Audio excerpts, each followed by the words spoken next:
of evidence that satellites do exist. Satellites do exist.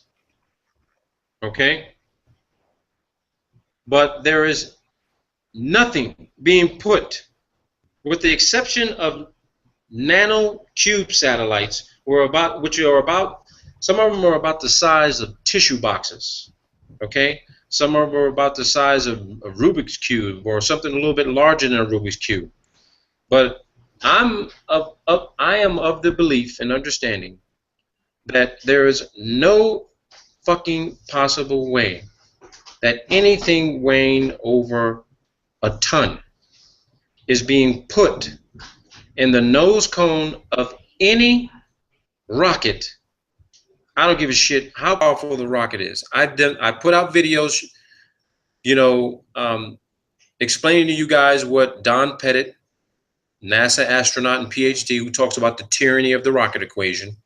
I put this out, and he explains, I don't explain it to you, but he explains how it is dumb mass, meaning extra weight, material, and scientific instruments, literally affects the entire performance of a particular rocket based on the amount of fuel it needs to have on board to do what it needs to do. And we all know through the Naval Research Laboratory during their rocket testing in 1954 that over a dozen rocket tests were conducted and nothing got beyond 73 miles. That's probably just under 200 kilometers, maybe about 400, 500,000 feet from the surface of the Earth. But there's no way, I don't give a shit what type of physics science that they're engaging in mathematics.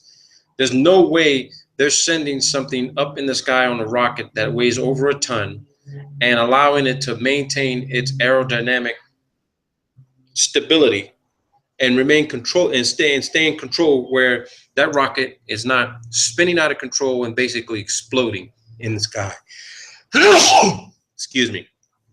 So based on that hypothesis, I'm going to reveal this document to you guys to show you there ain't nothing in the fucking nose cones in those rockets. Nothing.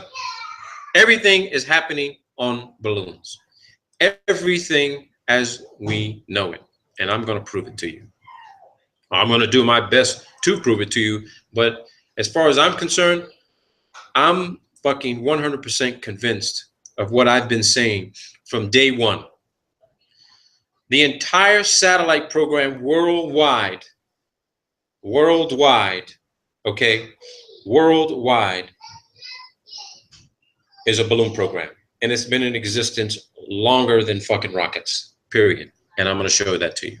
So first document we're going to read, and here it is right here. Let me pull this bad boy up. Let me blow it up a little bit for everybody. For those who can or cannot see it, let me go to the watch page. Let's see if everybody can see this thing. Okay, everyone can see it. So here we go. I won't be answering anything in chat. If trolls come in here and they start harassing you guys, you got to defend yourself. Do the best you can, but you know, I'm not concerned what the fuck's going on in chat. I'll answer questions after I do the presentation. So it's more important for me to do this for you guys right now. Now, here's the document. Just like I said, the title of it is telling in of itself. Space and Missile Systems Center. Okay? Space and Missile Systems. Now, the term space, what does that mean? No one fucking knows what space really means, what it's defined as, okay? They have a general international presumption of where space begins. The U.S. Department of Defense classifies and categorizes space to begin at 80 kilometers. That's about 262,000 plus feet above the center surface of the Earth. That means the flat plane surface that we live on. You launch a rocket, boom, 262,000 plus feet above the surface of the Earth. That's US DOD standard. So according to the DOD, they got aircraft that could fly close to that, maybe half the distance. But the international standard is called what they call the Kármán line. Theodor von Kármán developed, him and a bunch of physicists and scientists from all over the world, including scientists from the United States, established in the 1940s that space actually begins at 100 kilometers.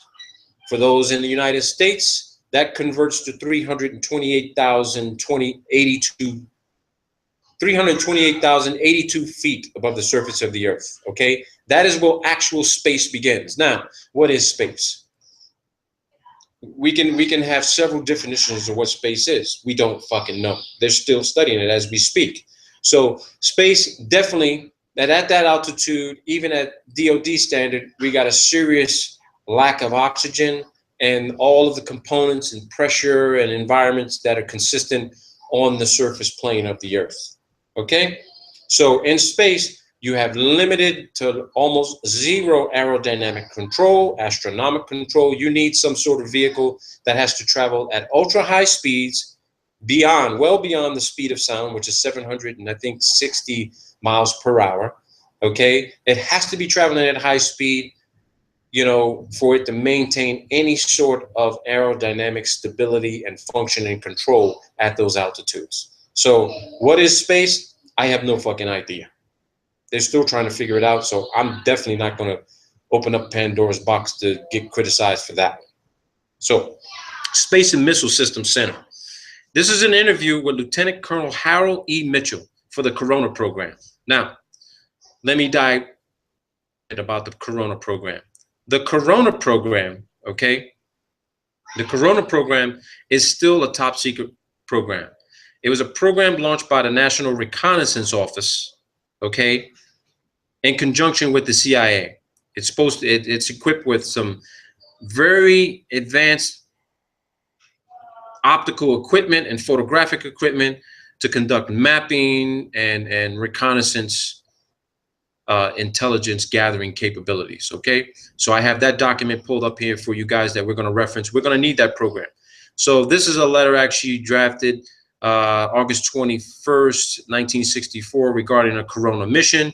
Now I need you to understand this. There were several Corona missions. So this is the importance behind proving that this satellite was never launched on a fucking rocket. Okay? They had several missions. This satellite was put up on a gondola balloon.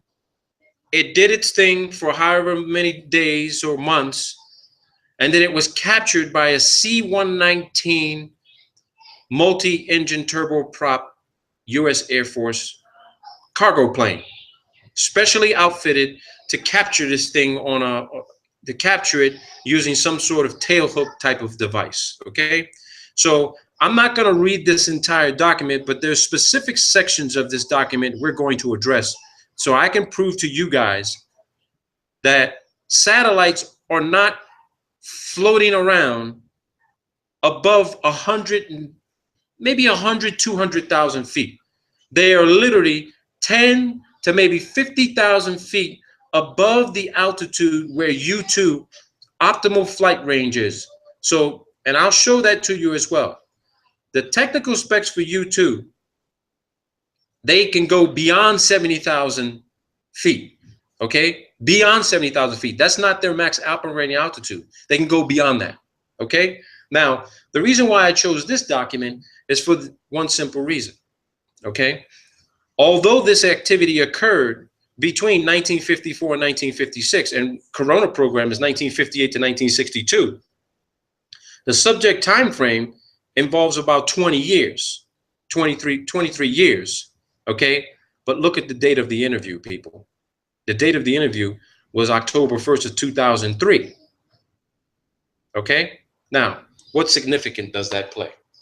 One, to me, it's fairly recent. Even though this is 2016, that's 13 years, okay? This document was recently declassified as an interview, but it's also interesting to note that it was conducted by the Space and Missile Systems Center. All right? All right. So let's go on.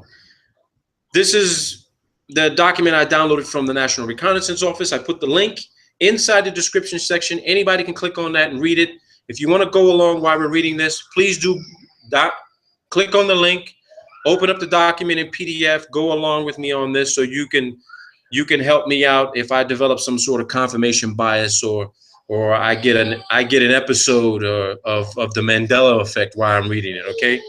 I don't want you guys to think that I'm being, you know, biased on this whole thing. I'm being very open to it. Okay. So Robert McCulley was the of the history office at the Space and Missile Centers at Los Angeles Air Force Base. He said today is stand by here for a second, people. I've got some little one. I got a little one who's getting a little difficult. So excuse me for that. I can't control that. My wife is taking care of it. And, you know, that's what you have when you have a 2-year-old and terrible twos. So this guy's going to interview Lieutenant Colonel Harold E. Mitchell of Missouri over the telephone about his experiences recovering Corona satellites. That's crazy because I've been conducting telephone interviews, guys, and I know that there are a lot of you out there that love these telephone interviews, and I'm going to fucking keep them going. I'm going to keep these things flowing with these telephone interviews. This guy conducted it over telephone, and here's what was said. Okay? The first couple of pages of this, he just basically is asking the guy about his background. Why this guy in 2003 didn't fly to this guy and do the interview in person is beyond me, okay? I don't know why he didn't fly to go to this guy. Maybe being over the telephone was better, but, you know, who knows? I'm not going to get into that issue, but let's go over this right here. All right, I'm going to skip forward because he just talks about the guy's history, where he got his training, how long he's been doing his training. You know, this is just basically, you know, introductory type of, okay, this is who this guy is. I need to know who he is. Okay, now let's get to the meat of what it is he was doing and what his role was in this program. Okay, so they talk about what his rank was. This guy was a captain. Okay, he was in charge in 1954. He was part of the Dragnet program, also known as the Genetrix program or Weapons System 119L came along. Okay, they were flying out of Charleston, South Carolina. That's where they were doing a lot of their training. All right, they were flying a C-119. You saw a brief picture of what that looks like. It says, how did you conduct your training? They talk about how they were conducting their training. Again, a lot of this information, it's not insignificant, but it just adds to the narrative of, you know, is he talking to the right guy? All right.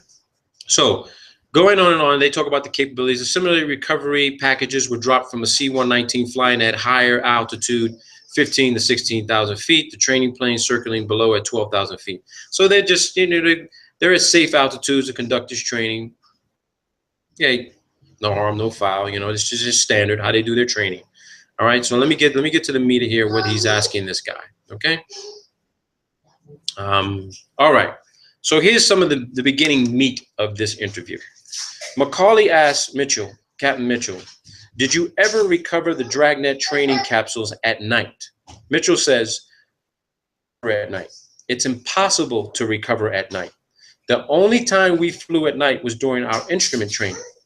We didn't fly our emergency training at night either. We did all of our training instrument flying 16 hours a day. We did that because time was of the essence. And if we didn't fly night missions, we'd never get all the training done to get people ready to go into the practice sessions, okay? So let's go ahead and. Now, here's where he describes what the Dragnet gondola looked like. What did a Dragnet gondola look like? Well, we used similar parachutes except the Corona program or Discoverer program only used one chute, okay? We used 4 28-foot parachutes for a Dragnet gondola, and they did all of the chute modification at the parachute shop. They would attach 4 parachutes, and these were not reinforced parachutes. They were just to lower the load, the gondola. And you'd attach them to the gondola, and then from the middle of this, on a longer tether, you would have a smaller chute that we call the drogue chute. I think the drogue chute was 100 feet above the 4 descent chutes, and the drogue chute was reinforced. We could make our passes on that drogue chute. Okay? When they say they can make their passes on that drogue chute, you're looking at a 100-foot tether, right? And what would happen is that the drogue chute would deploy. You got a 100-foot of tether. The plane didn't need to come within a dangerous distance of the chute as the satellite was falling from the sky, and they'd have a hook at the back of the aircraft that would fly by and hook this chute. And once they hooked it, they start reeling it into the back of the aircraft. Okay. If anybody's ever seen that, if you can find a video online right now, help me out here a little bit to show what that looks like. Please do post it up, and I can show everybody what that looks like. Okay. So here's some important data. The top of the gondola had a compartment for the chutes and all that stuff. And a lot of it had to be the parachutes, but the whole capsule was 1,450 pounds when it was airlifted. Okay. The capsule they're talking about is literally the satellite. The gondola had now I want you to pay attention to this. He says this is Mitchell, Captain Mitchell talking. Captain Mitchell says the gondola had a huge balloon. I mean, a huge balloon. You could see it at 60,000 to 85,000 feet. Okay. That's what he says. Not only does he describe the balloon, but he accentuates how big the balloon actually was. Now, this supports what I've been telling all of you, that NASA has had a balloon program literally for decades, over as long as they've been in existence. Some of these balloons are the size of a football field. And I don't care if you could use the word football as in soccer or American football or rugby. When you look at the size of a football field, 100 yards long, 50 yards wide, just imagine what that looks like up in the sky.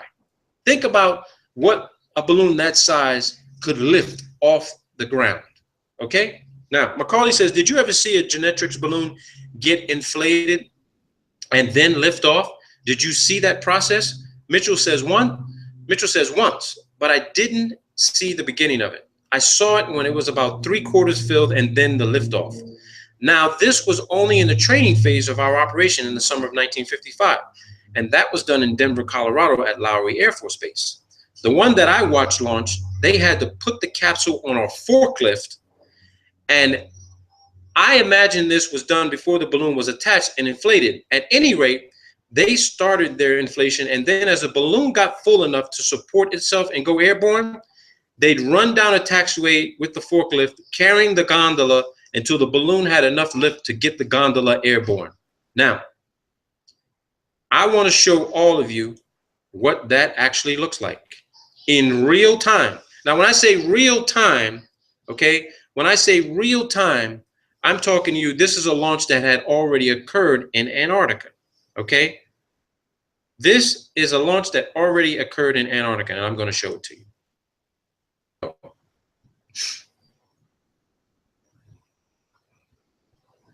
No, that's not the one I want to show you. That is not the one I want to show you. There's one that I do want to show you. Yeah, bear with me here for a second, people, because it was a minute long and I forgot to put the link in the description section. So just stand by here for a second. Bear with me. I don't want to make these presentations too long. I want to give you a month here. Stand by. Okay, here we go.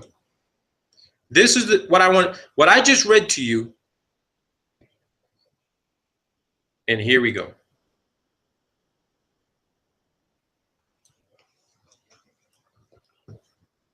I just read this to you. This balloon launch took place in Antarctica, and it's an 8,000 fucking pound telescope satellite. There goes the mountains in the background. Here's a visual description of what I just read in that document.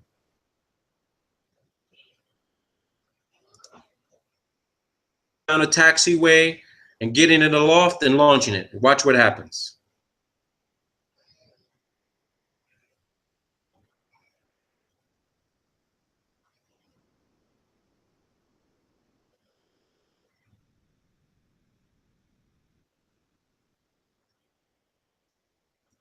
If you like apples, how you like them fucking apples?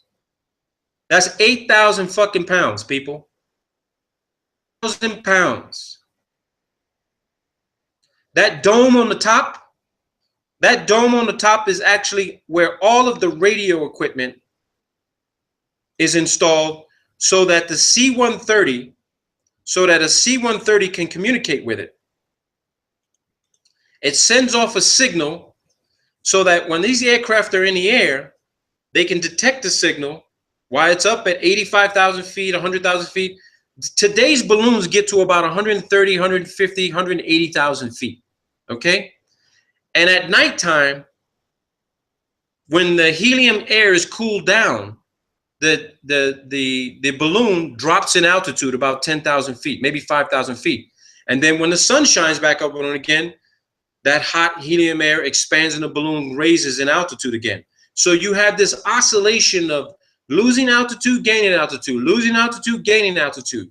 Now, for anybody that hasn't paid close attention to what the ISS is doing, the ISS is doing the same fucking thing that balloons do. And I'm going to prove that to you as well, that the ISS, if it exists, which now I'm of the conclusion that it does exist, that means that the ISS is up in the sky. It's not at 245 miles.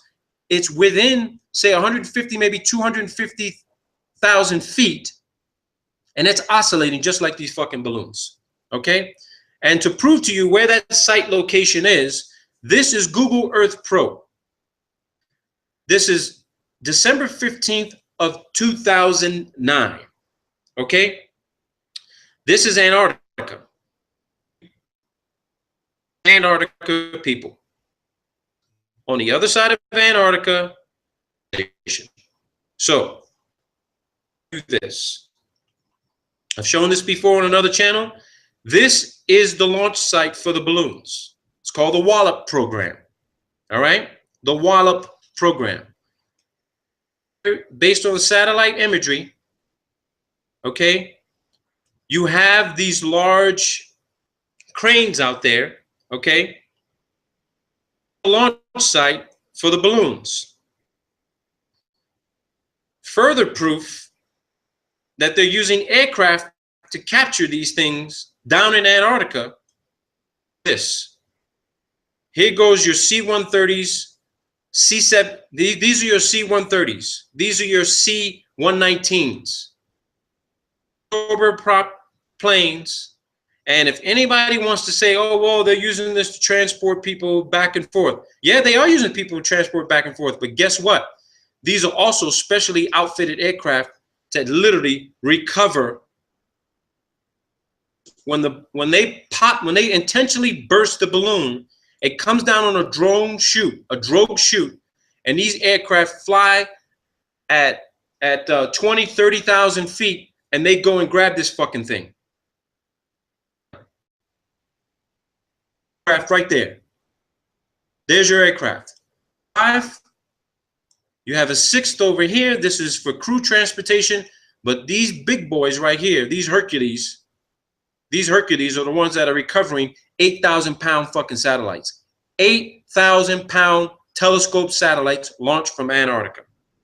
The document, because this document gets better. Now, Macaulay says, did the gondola lift off pretty quickly after it was inflated? Mitchell says, yeah. Once it was inflated with the helium it carried, that balloon was designed to go during the day to about 85,000 feet. Now, this is back in 1954, people. Today's balloons get, well, almost 3 times this altitude, okay? Maybe 2.5 times. As nighttime came and the gas cooled down, it would come down to around 60,000 feet to 65,000 feet. So it dropped almost 20,000 feet in altitude in the evening time, okay? In the evening time. So I want you guys to picture this, okay? There are people online who they're so in love with NASA, they will tell us, all these trolls will say, no, I've seen satellites myself. They'll say, no, I've seen satellites myself. I've seen it in my telescope. I've seen the Hubble. I've seen the space station. I've seen a satellite pass over. Okay, I'm going to agree. You saw the Hubble. You saw the ISS. You saw whatever satellite they might have put in orbit. But guess what? It's not in fucking space. Because space is classified and defined at 262,000 feet, and the international line is 328,000 feet. So there ain't no fucking way you're looking at anything at fucking 200,000 feet. You're looking at the Hubble and the ISS floating around in the fucking thermosphere, moving at high speeds, because the hot air up there moves at high speeds, very high speeds. How fast those speeds are, who knows? But we know this for a fact. The higher you go, the faster you have to go, right? The higher you go, the faster you have to go if you're using an aerodynamic vehicle, okay? That airplane has to be aerodynamically structured and sound and built so that it matches what NASA calls the linear aircraft model, right? You got to be flying at high speeds beyond the speed of sound. But with the situation with balloons, this guy actually describes how some balloons got caught up in the jet stream back in 1954, and they lost fucking track of them. They just flew away to another country. He describes that. So if the Hubble is up there, it didn't launch on April 24th, 1990 in the fucking space shuttle weighing 27 fucking thousand pounds. Okay? It was launched just like you saw that 8,000 pound satellite, which was literally probably about 2/3 the size of the Hubble, and was launched on a balloon. Period. Now, Macaulay says, do you know how long the balloon floated over the US before they were usually recovered? Mitchell says, it varied with the flight path. We tried to recover them before they left the continental limits of the United States. We had one balloon that went into the jet stream and flew east during our training period. I believe that it took off in July 1955. We deployed an airplane and he went to Goose Bay, Newfoundland, refueled and headed for the Azores. I believe there were another one or two airplanes from other squadrons too. He says the balloon was finally terminated someplace over the area of the Azores. I don't think that capsule was ever recovered. I couldn't say for sure. Macaulay says recovering a Discovery parachute must have been easy compared to a dangerous gondola. Mitchell says it was. Discovery was much easier once we resolved the problems and they designed the right parachute and equipment to recover it with. Actually, when you do area recovery every day, it's a piece of cake, easy. It was fun. Each recovery aircrew had to aerially recover 5 Dragnet parachutes after we'd complete our area recovery phase. We went up to an airfield at Georgetown, South Carolina. Ground crews would use drums of water to simulate the gondolas for surface recovery. Okay, let's go on here. So let me see here. They're talking about how they lost a crew. Let me see here. They talk about how they had an airborne security team, but there's something else interesting here I want to show you guys. Oh, look what he says here. He says, during the Genetrix program, we operated under the Strategic Air Command. To show you how important Genetrix was to the Strategic Air Command, we pilots each carried a letter in our secret folder along with our top secret aircraft equipment. It was a letter from the Director of Operations for Headquarters, SAC. His name was Brigadier General Howard Smith, to the commander of any SAC base where we had to land, that we had the #1 priority over anything else in refueling, maintenance, and getting our aircraft back airborne. Now, why would they have #1 priority to refuel and get airborne again? Let's assess that. Well, if there's hundreds or thousands of fucking these satellites supposedly in space floating around, and we know now they were fucking balloons, and these things suffer some sort of malfunction and they come down, that airplane has got to go to that location to recover that thing so it doesn't fall down on somebody's fucking house or in their fucking backyard. That's what it comes down to. These airplanes had to be available nonstop to go anywhere at any time to recover this thing. And it had to be recovered once they got notification, hey, the balloon just popped, drogue chute, we need an aircraft up in the air immediately, okay? But I'm gonna show you how, I'm gonna show you proof that they couldn't get to one of these aircraft fast enough. They couldn't get to one of these satellites fast enough, and it actually crashed somewhere in a foreign country. And I'm going to read that document to you of what happened to it. Okay? So he says, you had a terrible time getting refuel maintenance or anything just to get out. On the way to California on that particular trip, I had to go from Greenville and refuel at Salina, Kansas, Smoky Hill. So let's go on here. Let me see here. And he's talking about some of the mission operations, standing orders. Let's see here. Okay, here's where they talk about getting in contact with one of the balloons. I then flew into Castle Air Force Base on Friday night. The next morning, we checked into the command post. The balloon had started traveling to the west, and they were concerned about it. So they scrambled us, and we started tracking after it. Each one of these balloons transmitted their own identification signal. By the time we made contact with the balloon, we were about 310 miles at sea, west of San Francisco. I didn't like us being out there by ourselves, especially making aerial recovery. At about 85,000 feet, after you sighted a balloon, you'd interrogate it. What they mean by interrogate is you do an inspection to see what's going on here. It could be some sort of decoy. The Russians used to do this. They used to do the same thing, drop shit out of the sky, making it and spoofing the signal to basically spy on areas of the United States. And they send these aircraft out there. The U.S. would send their aircraft out, and they'd have to inspect it to see what was really going on, if it was really their equipment or somebody else's equipment. And let me tell you what the Russians used to do. Okay, they would launch a decoy, and when an aircraft got close enough to it and it was transmitting that signal, and that aircraft got close, they'd fucking detonate the thing, and it'd explode in the fucking air. That was your warfare there. That was your space Star Wars program. Star Wars program considered fucking using balloons and as bombs, basically. The balloon's radio signal would give you its code name or code number. If you wanted to terminate its flight, you had a black box up on the flight deck at the navigator station. He would dial in the code of the balloon we were trying to track, and the balloon would come back and answer. Then if we had clearance from the Charleston Air Force Base command post to bring the balloon down, we would insert another code. This then would ignite a blast from the gondola that would burst the balloon. After we terminated the flight of the balloon, here's what they say. It would do very much the same as the Discoverer did. It would fall so far, and then the drogue chute would come out. The chute would slow it down until it was at an acceptable altitude and airspeed.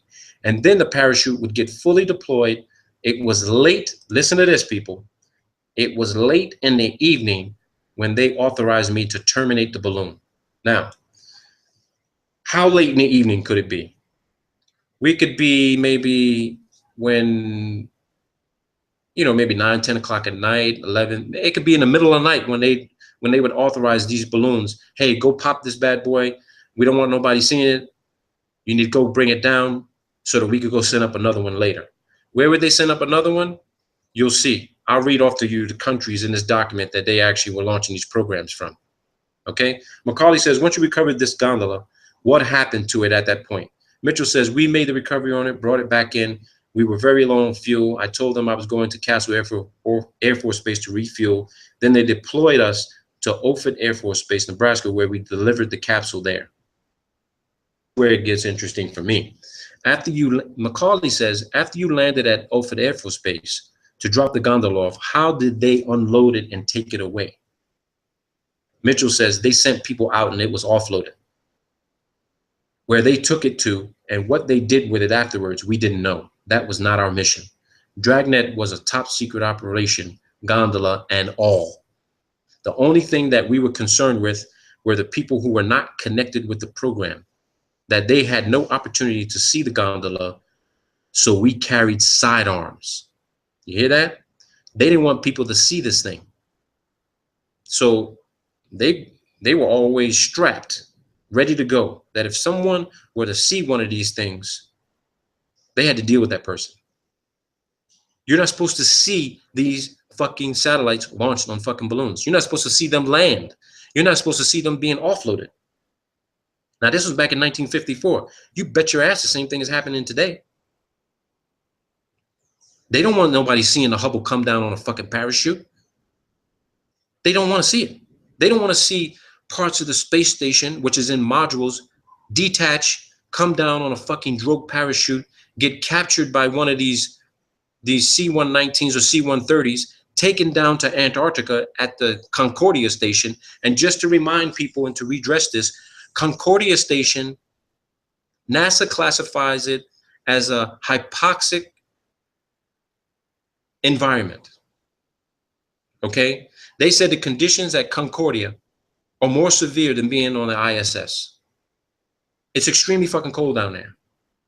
So when astronauts actually are sent down there for cold weather training in the most extreme environment on Earth.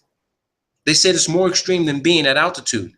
And it dawned on me now, when I got that document a couple of months ago, I started to put two and two together. How could there be a place on the surface of the flat plane Earth? How could there be a place at about 8,000 feet above sea level be more extreme than being at 245 fucking miles above the surface of the Earth, supposedly in microgravity? And I thought to myself, wait a minute, the ISS is definitely fucking not at 245 miles. Because if I can go to Concordia Station in Antarctica and literally be in worse conditions than being on ISS, then ISS conclusively has to be around 150, 160,000 feet on a fucking balloon. Let's keep going on. So this guy goes on and he says that, and this is what's interesting about this. He says he had an instrument problem on the airplane at Offutt Air Force Base, and the people came out to refuel the plane. I filed to come back to Charleston as soon as they offloaded the gondola. This was on a Sunday morning, and I'd gotten in there late Saturday night. The base operations officer said he was going to come aboard. He wanted to check Form 21A, which is my maintenance form. I lost an inverter, and I had a bad generator, but I didn't want to fool around and stay at Offutt Air Force Base on a weekend trying to get it repaired. So while this guy's at this base, this captain, okay, some lieutenant colonel, he says he was a lieutenant colonel, and he tried to come on board our airplane. And here's what happened. The captain, Mitchell, says, I said, I'm sorry, you're not allowed on board. This lieutenant colonel stepped up the ladder and started explaining that he was a Silverleaf, a lieutenant colonel, and I was wearing tracks, a captain. About that time, he heard the rifle bolt of a carbine slide home, loaded to ammunition. My crew chief was standing there with his carbine down at his hip, so the lieutenant colonel decided not to come on board. He decided prudence was better part of valor. So you see that? This guy's a captain. He tells a lieutenant colonel, sir, I'm sorry, you can't come on board. I'll come down to show you my Form 21A, but you can't come on board. This lieutenant colonel says, excuse me, but I'm a lieutenant colonel and you're a captain. I can come on board. And one of this guy's crew chief says, I don't think so. He chambered around. Lieutenant colonel said that, and he was like, okay, no harm, no foul. Let me know when you come down and show me the form. I mean, come on, people. You're talking about an Air Force pilot, top secret security clearance, maybe higher, and they got authorization to kill one of their own people if security is breached. This guy's not even supposed to know what the hell is inside that aircraft. They were ready to shoot him. That's what you got to deal with. So, and McCauley says, did the Genetrix gondola drop a capsule like the Discoverer did? Mitchell says, no, the gondola hung below the 4 27-foot, 24-foot chutes. When you shoot the balloon down, all these parachutes packed on the top of the gondola deployed. The gondola would start then falling to the earth. He says, so you recovered the entire gondola. He says, you caught the whole thing. You caught everything except the balloon, and it was quite a load. Error recovery really was kind of a hairy operation because you're flying at such low speeds. We were especially low on fuel that night. We had to fly at about 115 to 120 knots just to keep our airspeed up. And with the beaver tail door open and the recovery poles and cables hanging out of the back of the end of the airplane, it took quite a bit of power, using quite a bit of fuel. So again, these guys are recovering things that are thousands of pounds, half a ton or more. They have to fly at low speeds just to capture the damn thing and make sure they don't rip the tether apart and lose the damn satellite. So once they capture it, they got to start reeling it in, and they got to maintain altitude and power, which uses up a lot of fuel just to stay in flight. And then they beat feet out of it and get the hell out of there and take it to where it needs to go. All right? Here, there's another section, Gentrax.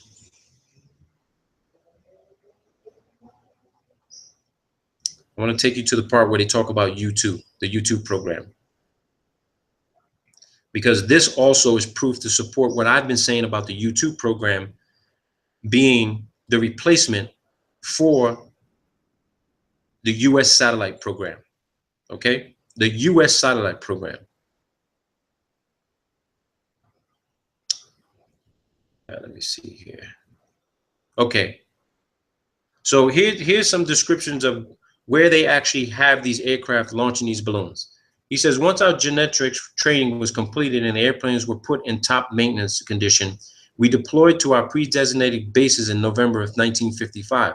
We had 3 squadrons in the 456 TCW, and they split each squadron right down the middle into 6 detachments. Our squadron, we were the 746 Troop Carrier Squadron, and our detachment was deployed to Kodiak, Alaska.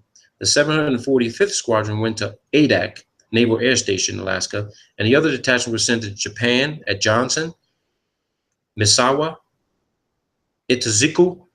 Another squadron was sent to Kadena, Okinawa. Our headquarters was at Johnson Air Force Base. They had these everywhere, people. They had them in Germany. They had them in Sweden. All right. They even had some in Russia. So let me see here. I want to take you to the part where they talk about the U2 program, how U2 actually replaced them. Let me see here. Okay, here we go. They said that night the winds got up to, this is when they were in Alaska, he says the winds got up to 100 miles an hour. It sandblasted the airplane, absolutely sandblasted the paint off of it. About the 1st of April, the U2 started flying, so our missions were over about the 1st of April, 1956. Okay?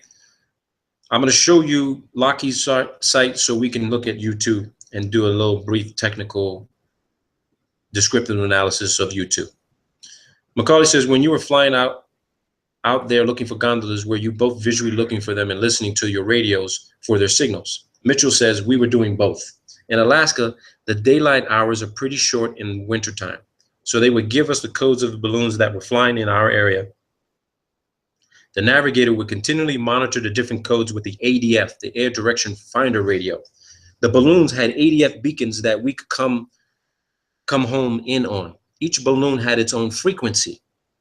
We would sit there and the navigator would keep scanning these different frequencies that we would get for that particular mission. Now, think about this, people. You have amateur radio operators out there all around the world who says that they can track the signals from satellite communications. Now, I'm not doubting they can track satellite communication signals. But let's be clear. What we've all been led to believe what a satellite is something that is so far advanced and technically incredible that is floating around up there on its own. We see these on videos, we see this on television. Oh, look at this satellite. But when we go to NASA, we never see a real-time fucking picture of one of these fucking things. It's always a CGI photo or video or some sort of artist rendition of what the satellite looks like. It's a fucking drawing. It's a color by numbers fucking drawing of what the satellite's supposed to look like. Every single video we've all ever seen, they're all CGI videos and images of satellites. They never show you the fucking thing in real time. Why can't they show you in real time? Because it's not where they say it is. But what is up there is a real satellite, but it's not at the altitude they claim it is. It is giving off a frequency and signature. It is floating in the sky, but not unaided. It's on a fucking 100-foot or more tethered balloon. You only see it at night.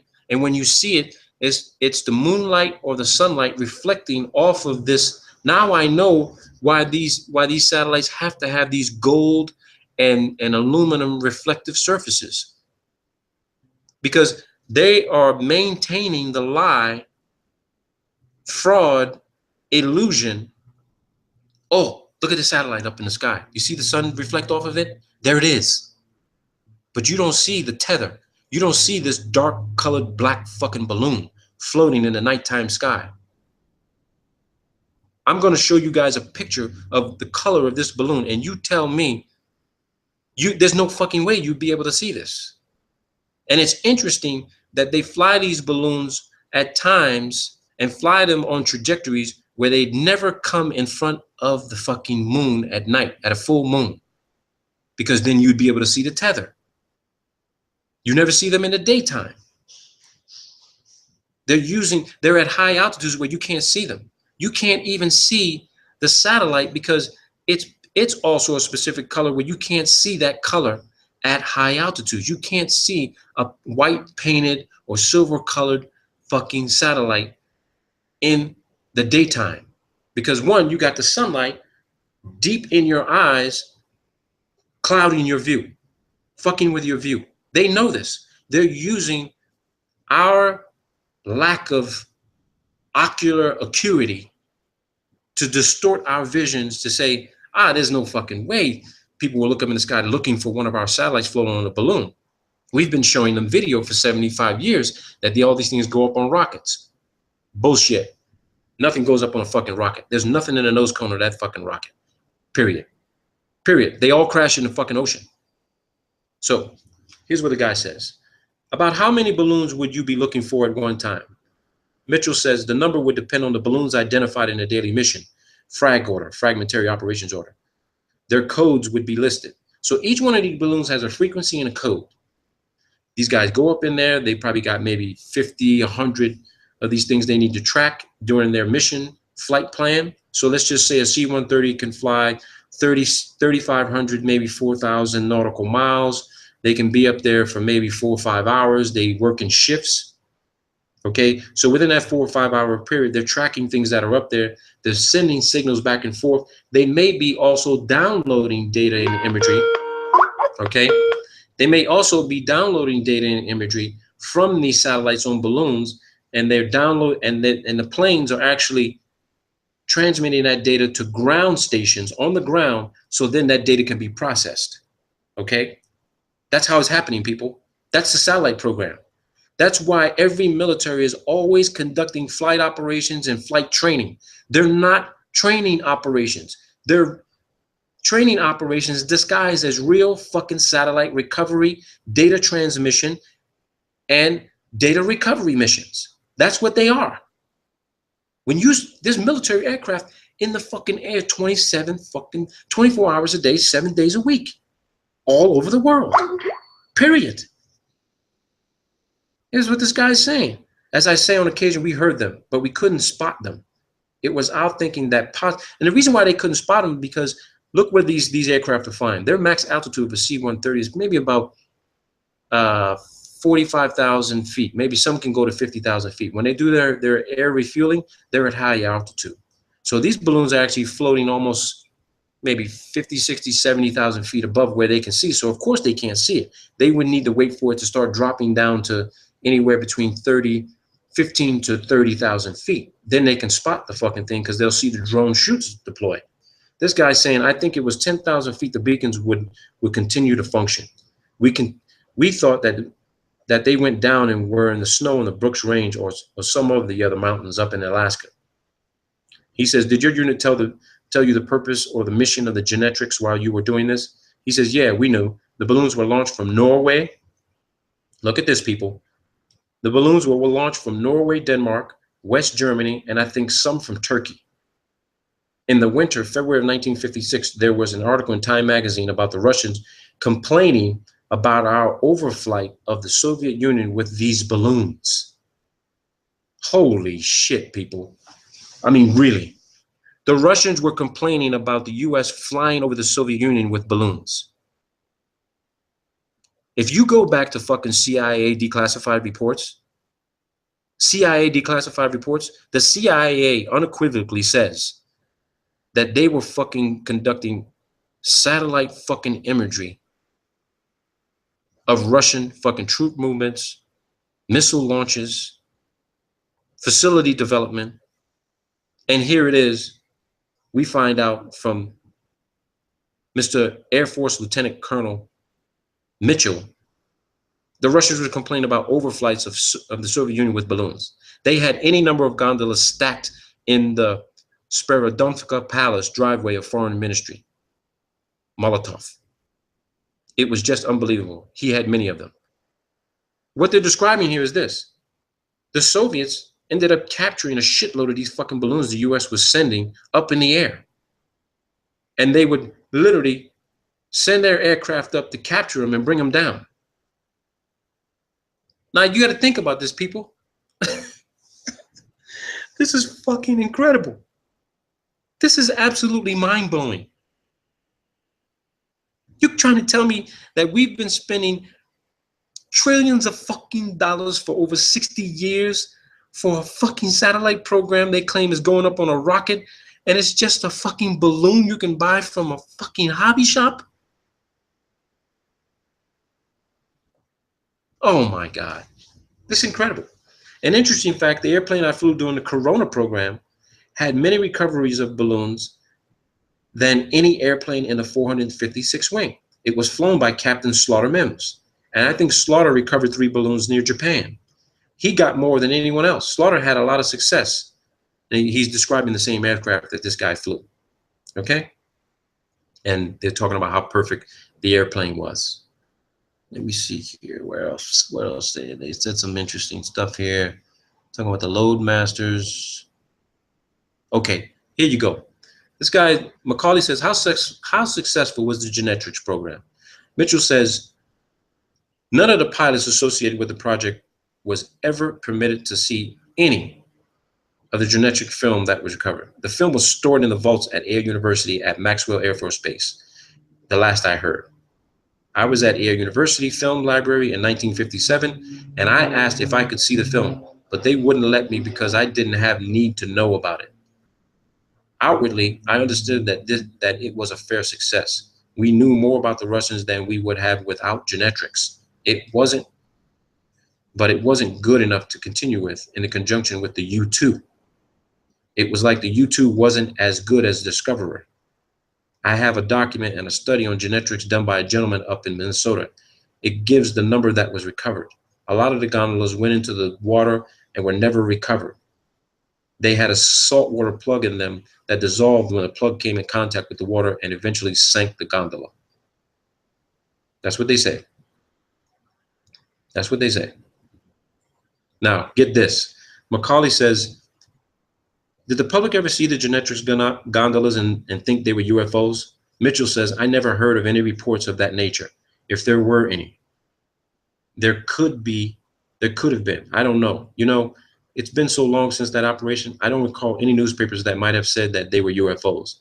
I know you could see the balloon. Listen what he says. He says, I know you could see the balloon very easily from the ground. It looked, here you go, people, smoking gun.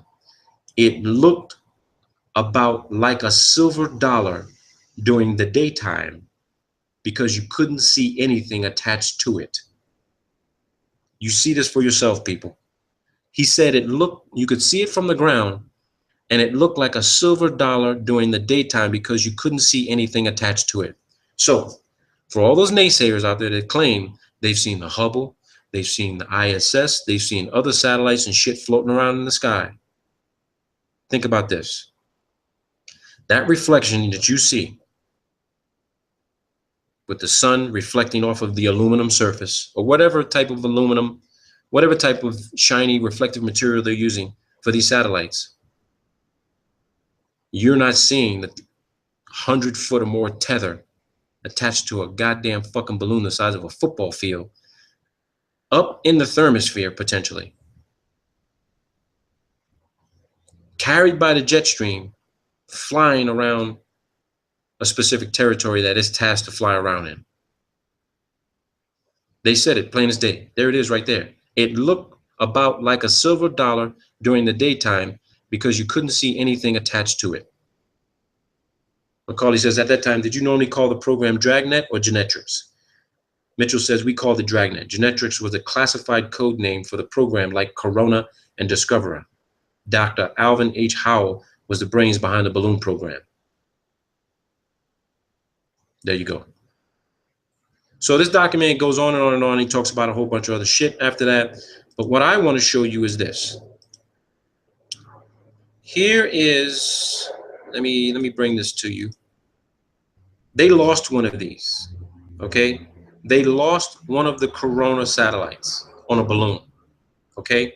This is a letter written to the Deputy Director for Science and Technology at the National Reconnaissance Office, okay? This was released, declassified and released by the National Reconnaissance Office November 26th of 1997 in accordance with Executive Order, I think that's 12958. Okay? No, I don't want anybody to freak out seeing that this is a secret document. It's already been declassified. It was sent for a memorandum to the Director of Central Intelligence. Now, I want you to see this. This is interesting. Very interesting. Because look what they say. Subject, Corona Mission 1005 incident. This memorandum is for information only. Corona Mission 1005 was launched on 27 April into orbit. Orbit? Orbit fucking where? They're considering orbit to be space. We know it ain't fucking space. All right? But that's moved. Let's continue on. Recovery attempts commencing 2 May were unsuccessful. Attached here too is a chronology of operational reporting received on this mission. Number 3, on August 5th, OSA received word from its security representative at the Air Force Base, Los Angeles, that a satellite capsule had been reported as coming down near the Venezuelan-Colombia border. The actions taken by OSA upon receipt of this information are detailed in a separate attachment. As a result of the investigation by the OSA in conjunction with the Caracas station and the embassy attaché office there, the following facts are noted. Listen to this. August 1st. First word was received by Caracas Army Attaché Office of finding of a capsule at La Fria, 500 miles southwest of Caracas in a remote region of the Andes. August 3rd. Reconfirmation of capsule finding made by telephone call to Caracas Embassy. August 4th. Representatives of the embassy viewed capsule at San Cristobal, to which it had been moved by political police. First press stories appeared. Okay? And the Venezuelans didn't play any games. Down here in Latin America, the US does some crazy shit. They publicize this shit. They don't keep that shit secret. August 5th. Capsule flown by host government to Caracas. August 6th to the 10th, capsule held by Minister of Defense of Venezuela. All right? August 8th, team from headquarters arrived at Caracas consisting of a security officer and a technical officer from the OSA office and a technical officer from the National Reconnaissance Office. August 10th, capsule turned over to embassy, examined, and reports made by the headquarters team. Copies of pertinent cables on technical and security aspects attached.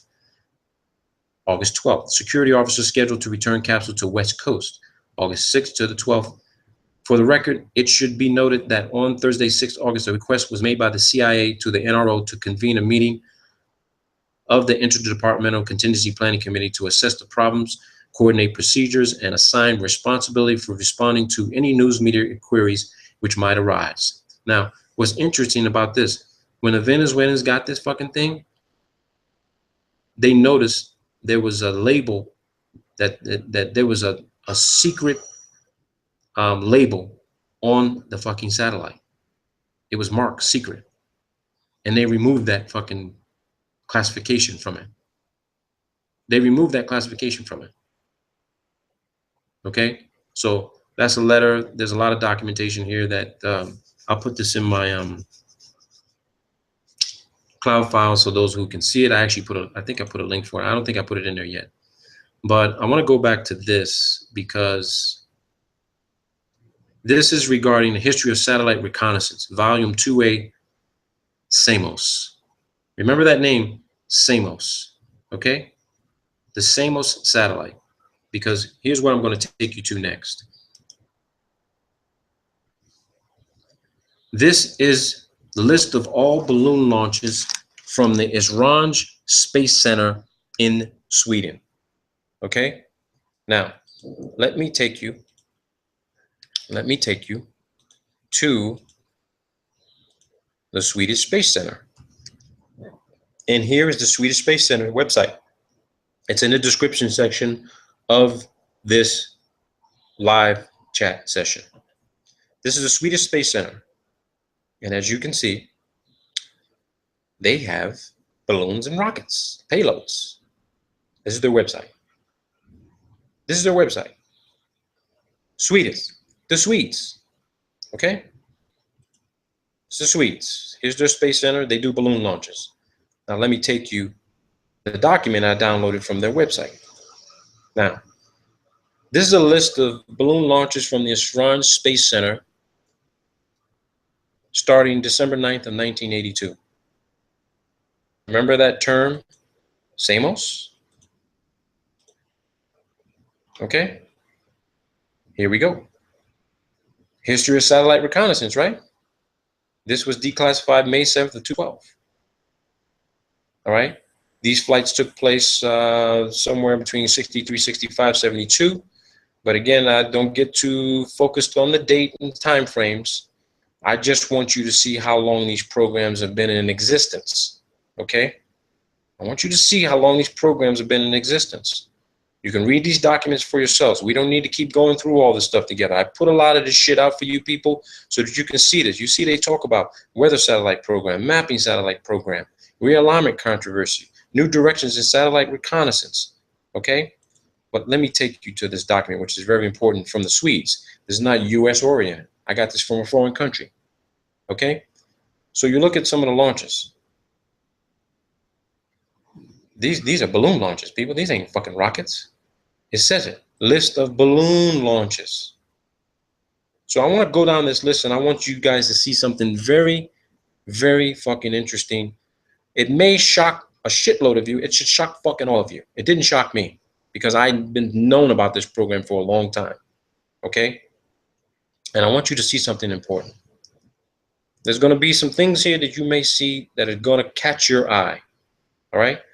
Because I want you to look. You see the campaign, you look at the payload, all right? You got campaigns and payloads. And we're not going to go through all these codes, but you're going to see something that's going to catch your attention, all right? We're going to keep going through this, all right? Keep going through it. You're going to see something that's going to catch your fucking attention, that's going to blow your mind.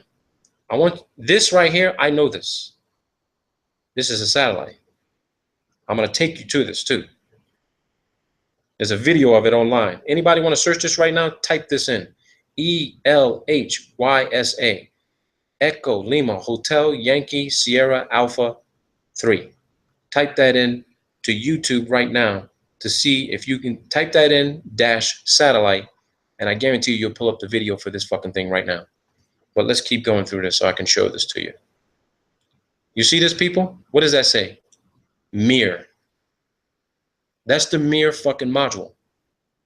That's the Mir space module that's supposed to be attached to the fucking ISS right now. That's the Mir space module.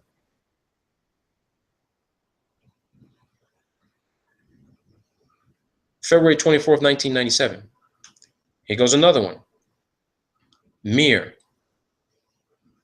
March 17th, 1997. Mir. Okay? I want you to see these things. All right? I want you to see these things. Let me take you to another one here because there's let me hang on. Let me see. Here we go. Two more. Mir. February 18th, February 19th, 1999. Mir. It's the Mir space module, people. On a balloon. The Mir space module on a fucking balloon. The ISS does not exist complete the way they show it on television. Here goes another one. Mir on a balloon. What they are showing you of the space station is a fucking computer-generated image. They are not showing you the complete fucking module put together, flying at 17,000 miles an hour for fucking 15 years. Here you go. Look at this. Support Mir. They sent up a support balloon to resupply the Mir on a fucking balloon. On a balloon, people. Look at this. Orion. Orion payload. Look at here. Inmarsat. You want to know where your satellite phone communications come from? Fucking balloon. A balloon, people. A balloon. I'll supply this document to whoever wants it. Here we go. Inmarsat test. Balloon. If you were to take time to search every single one of these flights to match it up with a particular rocket launch that they claim this fucking thing was on, I guarantee you, you will be able to compare it with this Swedish Esrange Space Center balloon flight list. Balloon flight list. Balloons, people. That's your program. It's always been your program. Look at this. Mir short duration. Mir VLD. You got two VLD. Look at here.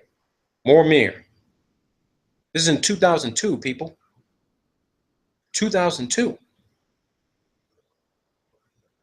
For those in Europe, you ever heard of Enviasat?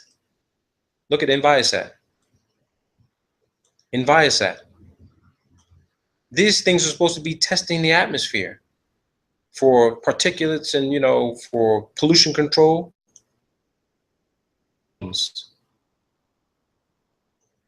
Balloons, people.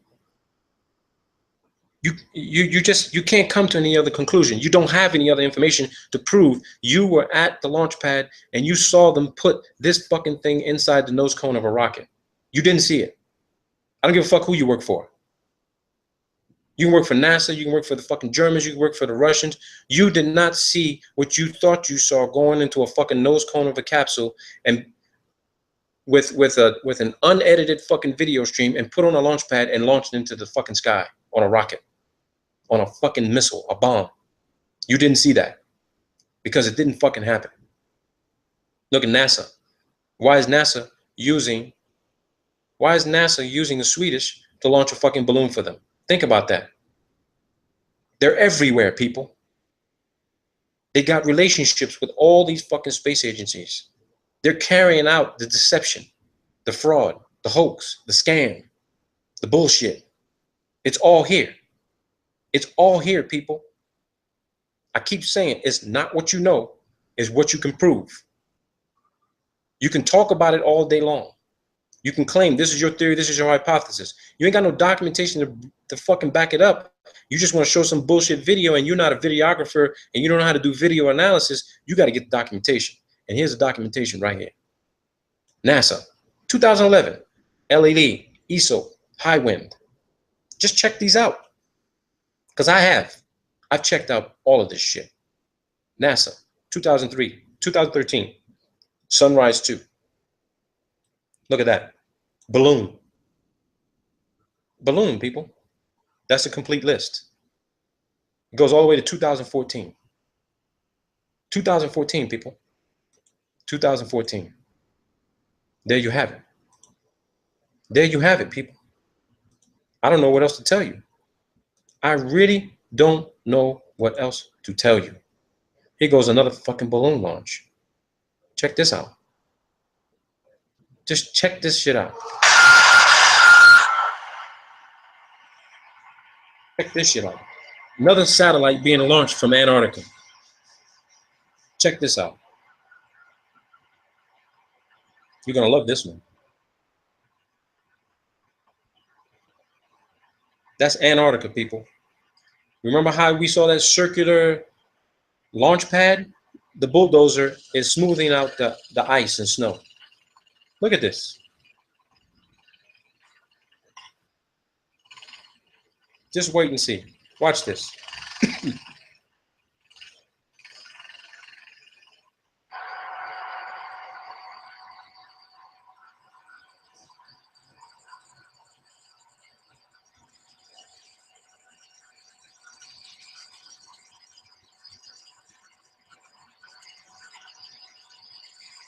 This is McMurdo Station in the background.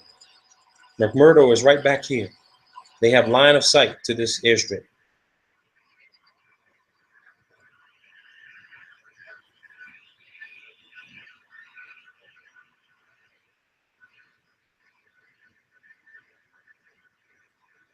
Just look at this. This is your billion-trillion-dollar fucking satellite program. A goddamn fucking balloon. A balloon, people.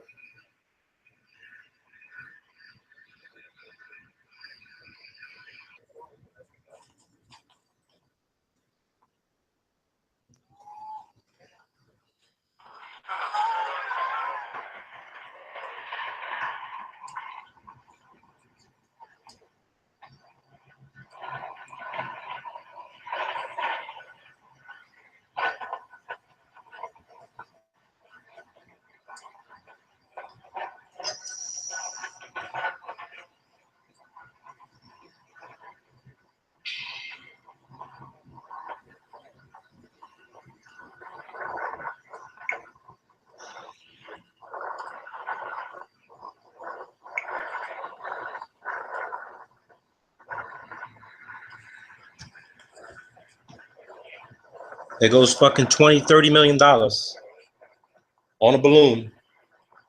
It's not inside a fucking rocket nose cone. There you go. Woohoo! Woohoo! Yay!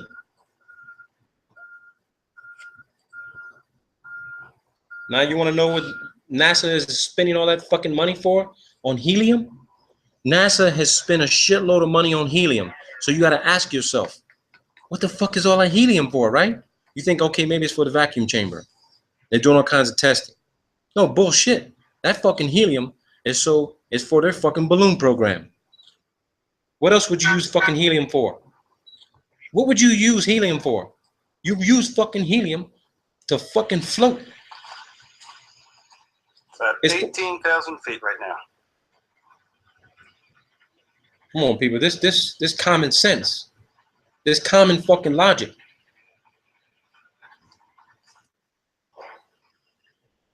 Hey, the payload is now at 105,000 feet. Look at that. 105,000 feet. Quite well, even with the naked eye. It's nice and well inflated now. So based on the size of that balloon, now we're at about 120,000 feet. Look at that. So these things got to get to at least 150, maybe 100, maybe they can get to about 180,000 feet. But at nighttime, see this fucking thing. You're not going to see it. You're not going to see the satellite. Period. You're just not going to fucking see it. So let's do this. Let's go to Lockheed Martin's website. I want to show you the capability of the U-2. So that you guys can wrap your heads around this shit. You can wrap your heads around this, and then you can start putting together some crazy ass fucking videos based on what it is I'm showing you. Let's go here.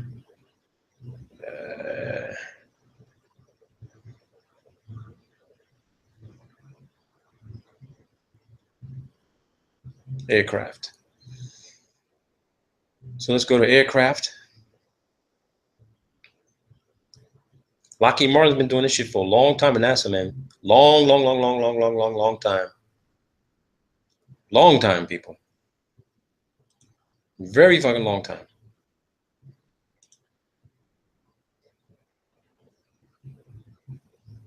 Close all these fucking files, man.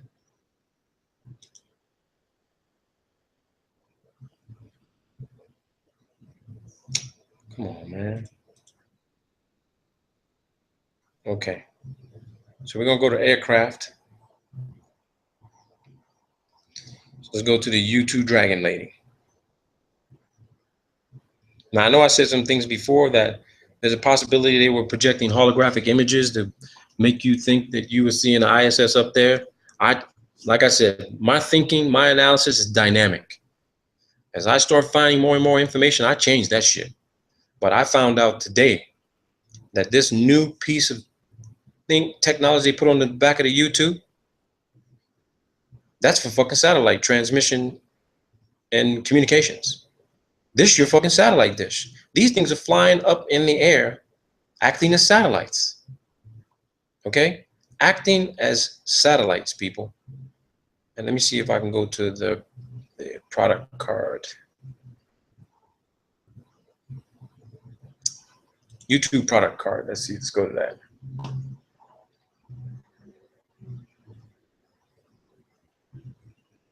Let's go to the YouTube product card. Okay, so here's your U2. I can tell you here right now, this is a new upgrade and addition.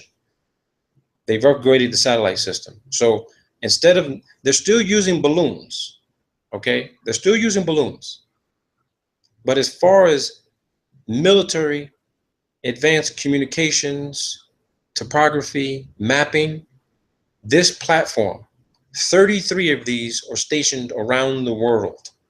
33 of them. Half of them are flown unmanned, means they can be remotely controlled on the ground like they control fucking Reaper and Predator and Global Hawk drones. Half of these can be flown without pilots inside of them. They can fly 24 hours. They can be refueled in the air at high altitude to do nonstop fucking flight ops. They've got everything on board that you would need to do the same communications on the ground. 15 of these can be flown without pilots, unmanned. When I spoke to my professor, who used to be a Defense Intelligence Agency officer, he was in charge of the U2 ISR program, Intelligence Surveillance Reconnaissance program. I asked him how many of these would be needed to cover the entire Earth in a 24-hour period. He told me, you only need 10. You could map, you could cover the entire Earth. And your satellite photos that you guys see, satellite imagery, high altitude imagery that they claim is coming from the ISS, is coming from the fucking U2. The U2 is taking the high definition photographs and they're being presented as ISS footage. Don Pettit told you in the Tyranny of the Rocket Equation, there ain't no fucking way humans ever left the fucking Earth. They ain't never left the fucking Earth in the space. This is it right here. Period. Period. So let's look at this document. I want to blow this up for you guys here. So let's do this. It says here, and I want to go specific to the technical capabilities. Okay? Let's do this. It says here, look at the maximum cruise speed. Actually, no, the cruise speed is 475 miles an hour. Now, that's completely contradictory to what we have learned and been told with regard to high altitude aeronautics, that the higher you go, the faster you got to go to maintain aeronautic stability and control. But it seems here that the cruising speed for the U2S is 475 miles an hour. That is nearly 100 miles an hour slower than a fucking commercial jet flying at 428,000 miles an hour. But again, there's less altitude there's less atmosphere at altitude. But this is where people get confused when you see all the videos. It says the ceiling is above 70,000 feet. Above 70,000 feet, people. The max altitude of U2 is not 70,000. The ceiling is above 70,000. The range is greater than 6,000 fucking miles. Which means if the cruising speed of U2 is at 475 miles an hour and it can go above 70,000 feet, that means that there's no fucking way That means that there's definitely atmosphere. There's definitely a shitload of atmosphere that is breathable.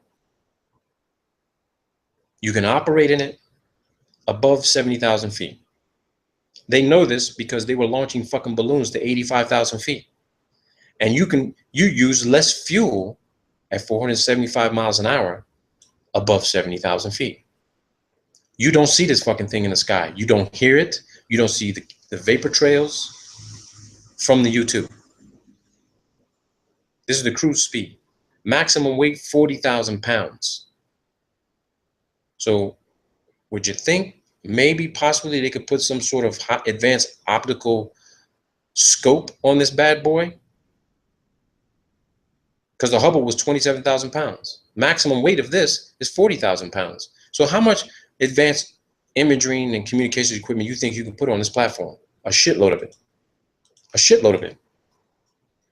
It's twice it's twice the mass of Hubble. Flying at above 70,000 feet. Here it is right here. And look at the price. Here's what's interesting to me, the coincidence, people. The Hubble, they claim, cost $1.5 billion. The Hubble. 1.5 billion. Look what it says here. The recent 1.58 billion in system upgrades includes sensor upgrades, improves radar, multi-spectrum imaging and signals collection, sensors and data links, a new F-118 GE 101 engine, improves range and altitude, lowers operating costs and reduces weight by 12%. Glass cockpit, new defensive suite, improves survivability against the latest generation of missile and fighter threats. 1.58 billion. The Hubble, 1.58 billion. Sophia, 1.5 billion. What the fuck? That's like the magic fucking number, man. That's the magic number for a lot of this bullshit. $1.5 billion is the number these government agencies are using. It's probably costing half of this, and the other half are going in the fucking pockets of your fucking Senate and congressional fucking representatives and their fucking contracting companies who are building this bullshit and telling you, oh no, it's all going up on a fucking rocket. It says here, reconnaissance and surveillance from the stratosphere.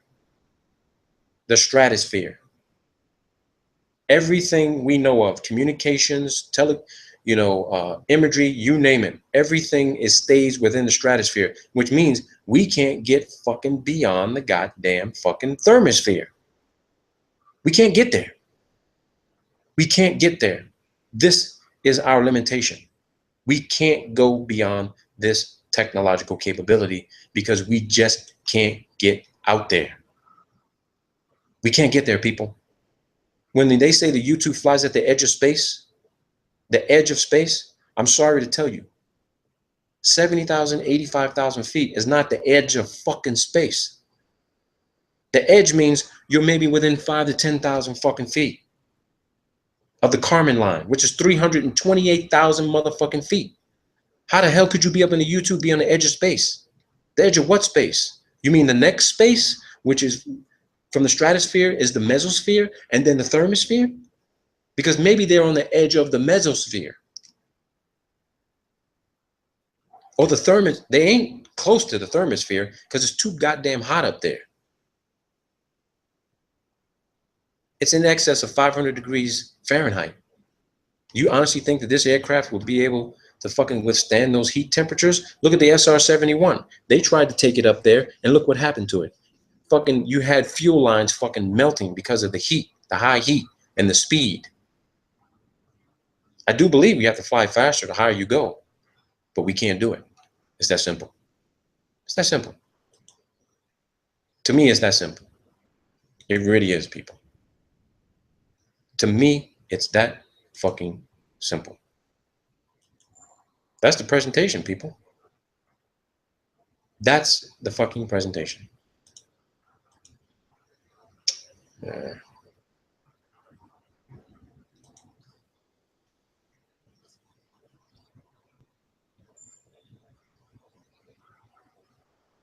So I'm open to questions. Did everybody see that? Did something happen? Did I lose people?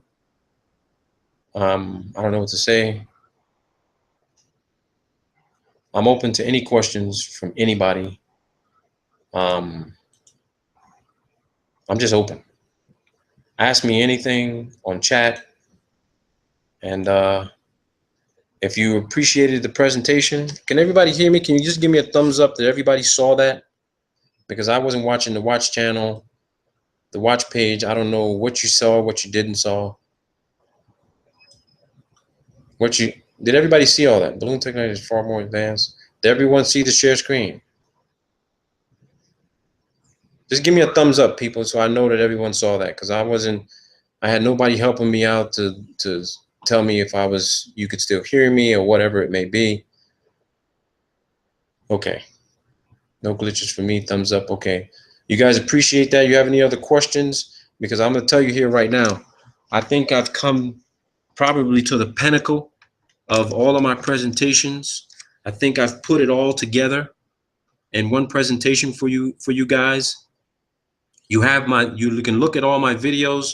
Some of you may like them, some of you may not like them, but you know what type of guy I am, what type of researcher I am. That's my motto. It's not what you know, it's what you can prove. Okay? That's what it comes down to. That's definitely what it comes down to, people. Okay? You know what I'm about. You know what I'm about.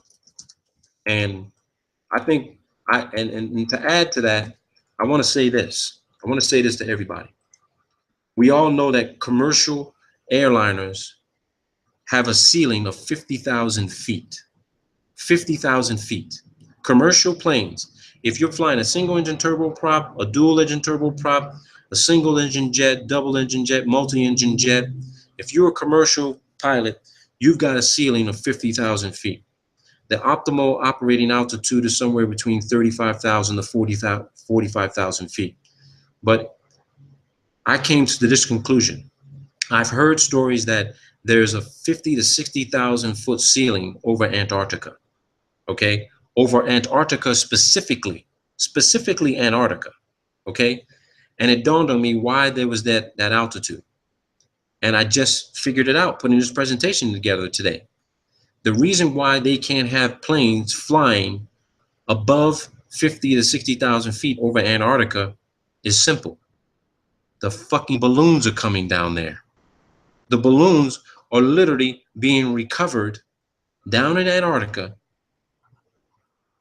and the planes can't capture these balloons and these satellites until they get to about 20 or 15,000 feet.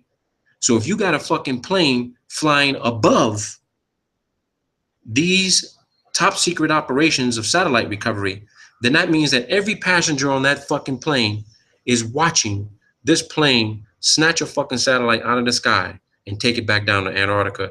And then all the people on the plane are like, what the fuck did I just see? Because there is a company who actually, you can pay $6,000 to $7,000 to fly over Antarctica on a Qantas airline flight. And get this, they don't fly above 30 to 45,000 feet over Antarctica. They are told they have to fly at 10,000 feet over Antarctica.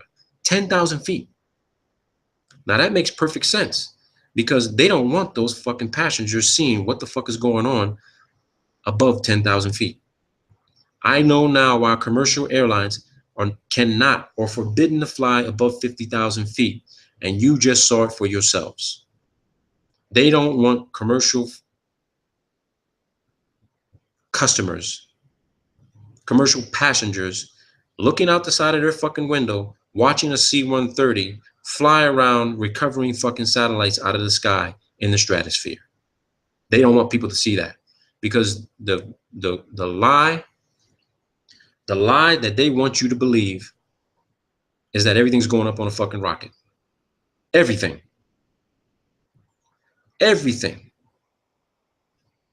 Everything's going up. The Chandra telescope is a fucking on a balloon. And Justin, if you want to help me, let's fucking find it. I guarantee you, if it's up there right now, it's going to come back down soon, which means that it came down, it was captured, and they're going to service it and send it fucking right back up. See, here's the thing, people. I've been in the military, and there's redundancy in the military. Redundancy. When you set up an operation, when you build a piece of equipment, you don't just build one. You build two.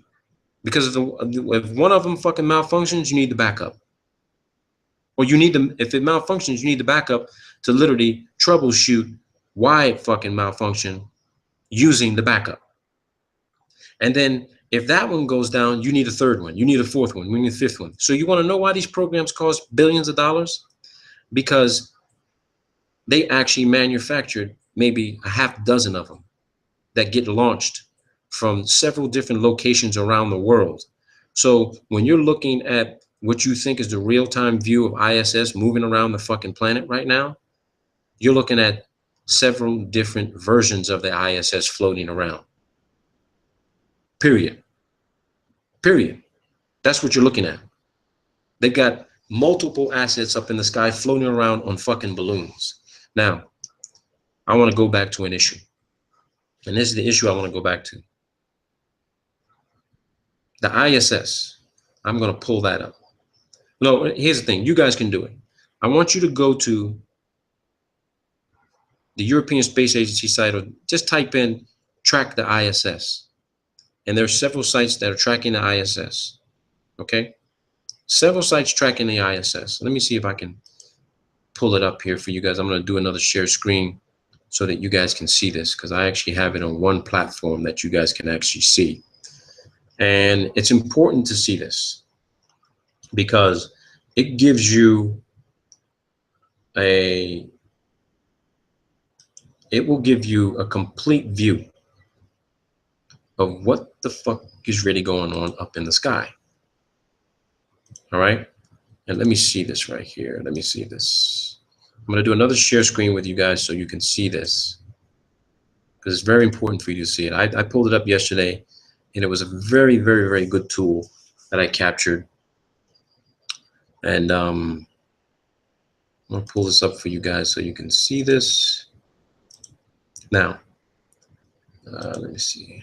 Let me know when you guys can see this. I'm going to turn off the visor. So here we go. These are, and I can't make this fucking thing bigger either. There we go. There we go.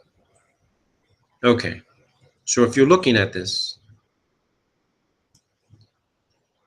here's the deal. If you can see this, this is the ISS.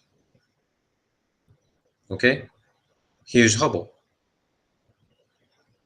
Here's Hubble. Now I want you guys to notice something. Can everybody see this? Can everybody see this? Could you see that map page I was showing? Thumbs up. I just need a couple of thumbs up, that's all. Couple of thumbs up, that's it. All right, let me show this to you guys. If you look at this, here's what they claim to be the Hubble. Okay? The Hubble. They claim the Hubble is at 541 fucking miles. All right, that's what they said. 500, and it's traveling at 27,323 fucking miles an hour. That's what they say. All right? That's what they say. And it's at 541 miles. The ISS, they're claiming the ISS is at 402 miles. Okay? 402 miles. No. My mistake, people. Let me digress. Let me retract from that. My mistake. If I'm right on this, and I need somebody to help correct me. They say the distance is 1,036 kilometers. But see, I don't believe that. I'm going to tell you why I don't believe that. And this is the reason why. I think this is 541,000 feet. This is what I think. I think this is 5,405. I think this is 541,000 feet. Okay, feet. That's the Hubble. 541,000 feet. I think the ISS is at 402,000 feet. And the reason why I say I think the ISS is at 402,000 feet is because every shuttle launch I've ever seen, the telemetry data, the shuttle detaches from the main fuel tank at around 345,000, 350,000 feet. And now this data makes sense to me.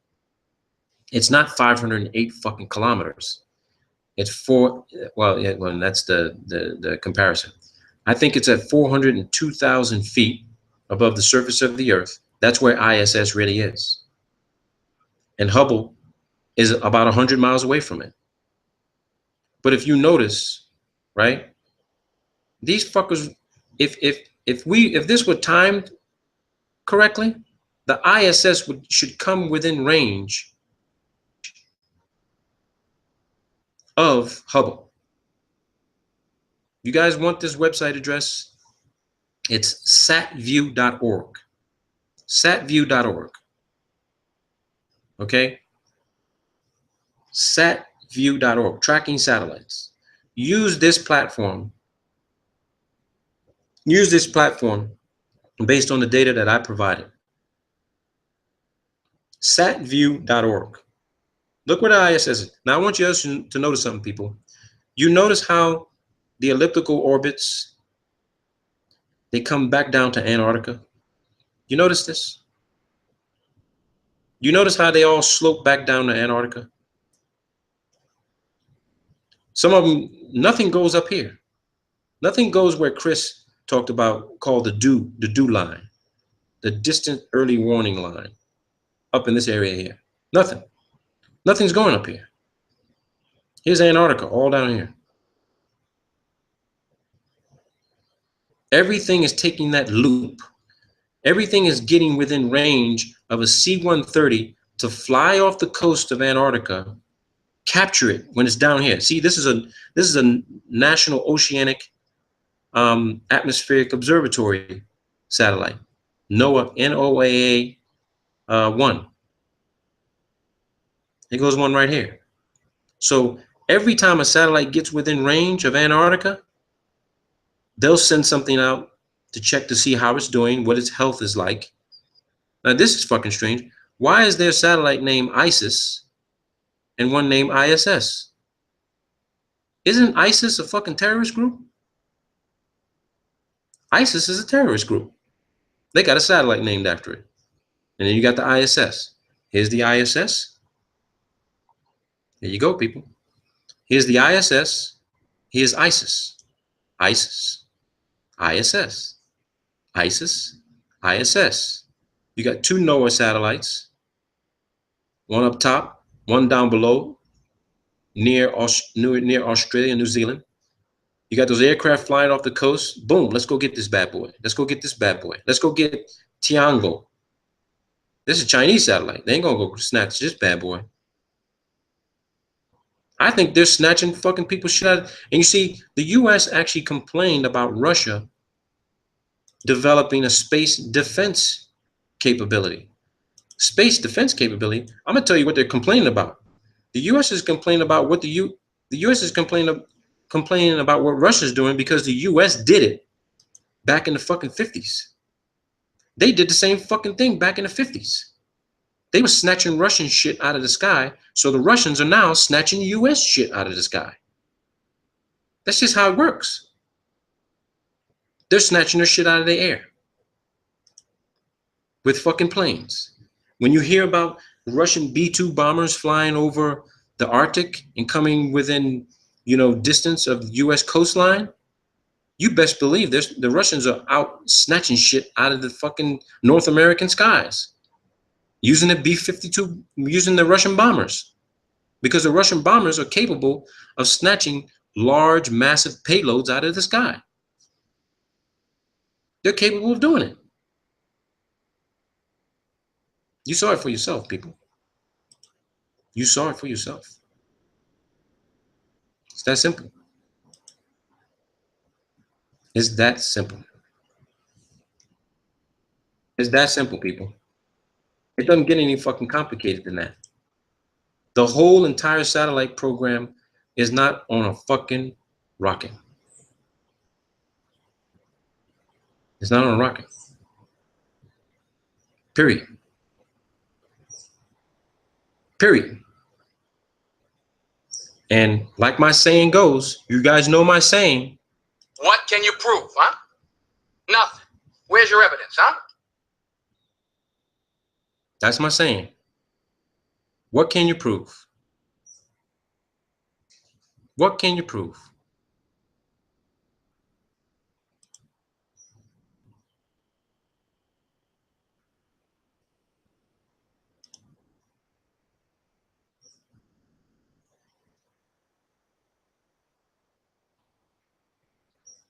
I don't know what to tell you, people.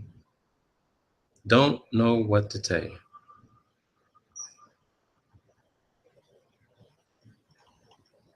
It's amazing. I don't know how anybody out there can be talking about anything else other than the evidence I showed you what exists in Antarctica, the satellite program, the ISS. You know now how the ISS could exist. You know now how the ISS can exist. It's that simple. The ISS is not there, is not up in the sky as an entire Legoland constructed 100-yard long, 50-yard wide fucking contraption. It is up there. You saw it for yourself. It is up there in its individual modules. Think about this, people. I think that when Scott Kelly and Mishka, that Russian astronaut who were up there for a year, I think that Scott Kelly and that astronaut Mishka were in a separate module by themselves, floating on a balloon for 1 year.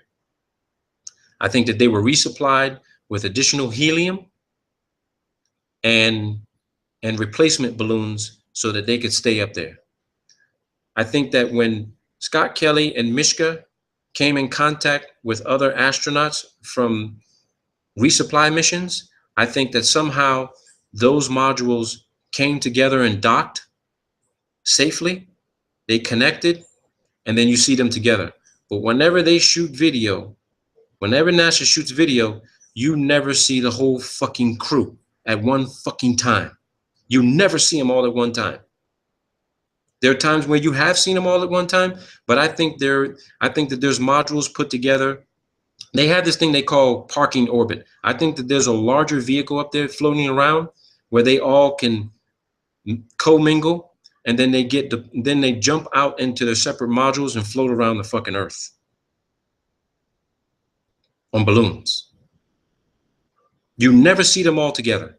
There's no fucking way something of that mass and size can fly at 17,000 miles an hour for 15 fucking years and drop and rise in altitude somewhere between 2 to 3 fucking miles in a fucking day. Because once it dropped in altitude, you got to put a lot of fucking effort in making sure that thing gets back up to where it does. And you saw the document I showed you where they can get a balloon. They got a balloon in 1950 at 85,000 feet. And then at nighttime, when the air cools down, the balloon drops 20,000 feet. So you tell me how something the size of a fucking football field could drop 20,000 fucking feet during the nighttime and then somehow float the fucking back up where it was when it started. That's based on the laws of physics. That's fucking impossible. It's fucking impossible. All of you who are watching right now, all of you who are listening, you have my unfeathered permission to share this video, share this hangout. You can edit it, whatever the fuck you want to do with it. But please, show some professional reciprocity. Show some professional reciprocity and give me the fucking credit. Because there ain't nobody out there doing the shit that I'm doing. There's some people out there really doing the shit, but you guys see how I'm putting it together. It ain't fucking fancy. It ain't high speed. It ain't elaborate. It ain't government funded. I ain't financing shit. I'm doing this shit in my spare time, but I love what I do. The truth is so precious that she must be guarded by a bodyguard of lies. And my goal and my ambition is to assassinate those fucking bodyguards, to kidnap the truth. Because like Winston Churchill said, the truth is so precious, she must be attended by a bodyguard of lies. And I'm slowly taking these motherfuckers out like ninjas. I'm taking out these fucking lies like ninjas. And eventually, I'm going to get a hold of the truth, and she's going to say, where have you been? Why did it take you so long to rescue me? You're all welcome to share this content. Please do email me. I put a lot of links in the description section. If you need access to documents, do the search, man. Find the documents. They're there. They're out there. They're out there. They are out there. Put together your own content, but please do show some professional reciprocity. Give me the credit. I'm not looking to be famous. And to be honest with you people, I don't give a fuck how many subscribers I got, how many viewers I got. Because one of you will be motivated enough to say, hey, everybody pay attention. This shit this guy put out is incredible. My channel's not monetized, people. I don't care about getting paid for this shit. It's peanuts. This shit ain't even enough money to buy my son diapers. I do it from straight passion. And I do my homework. And it's my motto. It's not what you know, it's what you can prove. Anybody come at you telling you, it's all bullshit, you don't know what you're talking about, then fuck, okay, then don't do the talking. Let the documentation do the fucking talking for you. Let the documents talk, because these people who are trolling and saying, hey, you don't know what you're talking about, you misinterpreting the documentation, then fine. Share the documentation with them and let them fucking read it, and then have a conversation with them saying, okay, you read the documentation, what do you think? And see what they say. See how they try to distort the documentation that they believe in because they believe in the government agency who put it out. This shit ain't real, people. None of this shit, all the shit you see on TV that's being put out for decades, the shit is all fucking smoke and mirrors. I just showed you. I want to wish you guys all the best. I really appreciate the people who've been viewing and listening and commenting. Again, please feel free to email me at rmbassano, BASSANO @gmail.com, or send me something privately. You want to discuss anything with me, feel free. I'm open. I don't know everything, but I know more than most. I can talk about everything. And if I don't know the answer, give me 24 hours. I'll have the answer for you. I'll have the answer for you. I'm about lifelong fucking knowledge, understanding, comprehension, and truth. And if I don't know something and I need to know it, I'm going to learn it. Real fucking fast. Real fast. None of my fucking data can be fucked with because it comes from the source that generated. I go to the genesis of the information. So please, feel free, people. Have a free-for-all. Edit your asses off with any video you want to download from my channel. For those who have access to my secure cloud, feel free. There's documents in there I haven't even fucking used in my presentations. So be my guest and download that shit. Use it at your own free will, okay, your own leisure. But again, give credit to where credit's due. I'm not looking to lead this shit. I'm not looking to be in the spotlight, the limelight, have people, says, hey, this guy should be this. I just don't. I don't care about the subscribers. I don't care about any of that shit. You guys know yourselves, when you look at see how many people have subscribed to me, believe me when I tell you, 10 times that amount of people videos. A lot of them don't want to subscribe just because they don't feel like it. And I don't have a problem with that. So I don't want you to get discouraged by the numbers you see on my channel thinking they don't like this guy for some whatever reason, so maybe I should stay away from him. No, believe me, you see me post some new shit, you know it's some good shit. And I welcome you. You're open to come into my house.